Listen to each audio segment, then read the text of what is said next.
કાંકરેજ તાલુકાના મુખ્ય મથક થરા ખાતે આવેલી જૈન દાદાવાડીના ગુરુ મંદિરમાં તસ્કરોએ દરવાજાનો નકુચો તોડી દાનપેટીમાંથી આશરે 10,000 રૂપિયાની રોકડ રકમની ચોરી આચરતા સમગ્ર વિસ્તારમાં અરેરાટી વ્યાપી ગઈ છે। ઓગળ પંથકના મુખ્ય મથક થારા ખાતે આવેલા પ્રસિદ્ધ જૈન દાદાવાડીમાં ગુરુ મંદિર આવેલું છે। ગત તારીખ 9 ઓગસ્ટ 2026ને રવિવારની રાત્રે કોઈ અજાણ્યા તસ્કરોએ ગુરુ મંદિરના દરવાજાનો હાલગરાનો નકુચો તોડીને અંદર પ્રવેશ કર્યો હતો। તસ્કરોએ મંદિરના ગર્ભગૃહમાં રહેલી દાનપેટીને નિશાન બનાવી હતી અને તેને તોડીને અંદર રહેલી આશરે 10,000 રૂપિયા જેટલી રોકડ રકમ ચોરીને અંધારાનો લાભ લઈ ફરાર થઈ ગયા હતા।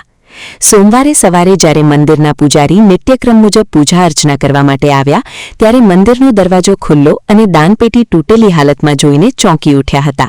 ચોરી થઈ હોવાની જાણ થતાં જ પૂજારીએ તાત્કાલિક દાદાવાડીના ટ્રસ્ટી જીતુભાઈ ધાણધારાને આ બાબતની જાણ કરી હતી। બનાવની ગંભીરતાને ધ્યાને લઈને જીતુભાઈ ધાણધારા તેમજ અન્ય આગેવાન પ્રકાશભાઈ તાબડતોબ દાદાવાડી ખાતે દોડી આવ્યા હતા અને સ્થિતિ જાણીને થરા પોલીસ સ્ટેશનમાં જાણ કરી હતી। ઘટનાની જાણ થતાં જ થરા પોલીસનો કાફલો ઘટના સ્થળે પહોંચી ગયો હતો અને પંચનામું કરી તપાસનો ધમધમાટ શરૂ કર્યો હતો।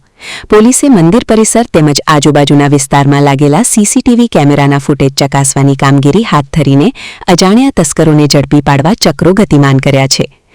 આજે સવારે અમને અમારો પૂજારી વહેલા 6:30 વાગે આવ્યો ત્યારે અમને જાણ કરી અમારું જે ગુરુ મંદિર છે એનો બારણાનો આખો નચુકો તોડી નાખ્યો, અંદરનું આખું ભંડારનું બારણું કાઢી નાખ્યું અને અંદાજિત 10,000 રૂપિયાની રકમ લઈ ગયા એવું લાગે છે અને એને અમે જાણ કરવા માટે પોલીસ સ્ટેશનમાં જઈએ છીએ।